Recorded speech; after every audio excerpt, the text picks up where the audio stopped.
The one thing I kept thinking as I played through The Witcher was that it really looked outdated.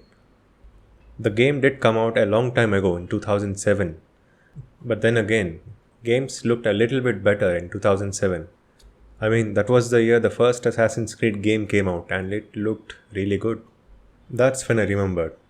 This was not only the first Witcher game, but also the very first game developed by CD Projekt Red. Today we know them as a successful AAA studio that puts out games that look really good. But in 2007, this was the first game they ever released. And even if the visuals don't look that impressive, this was a game that was the start of something much larger. And if you're interested in playing the first Witcher but are not so interested with dealing with these outdated visuals, the good news is that a remake of the first game has been announced and should be here in a few years, I guess.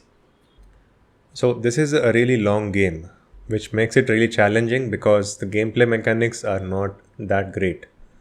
In this short gameplay segment, I'll go through the initial tutorial of the game, which shows us the basic controls.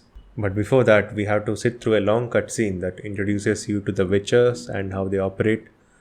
And immediately after the cutscene ends, you find out that Geralt, the character you play as, has lost his memory, and that's where you start the game. You are taken to the Witcher's headquarters where you watch other Witchers being trained, and that's when the headquarters is assaulted and you begin the combat sequence. The combat controls are actually not complicated, it's just that they're a bit annoying to get used to. But just like any other game, the more you stick with it, the more you get used to it. Again, throughout this combat sequence, I kept thinking, why are the visuals so outdated?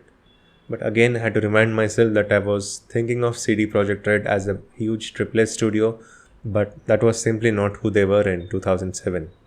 This first game and its sequel frequently go on sale on Steam throughout the year, so if you haven't played these old games and are a bit impatient to wait for the next Witcher game, which still has no release date, do give this a try.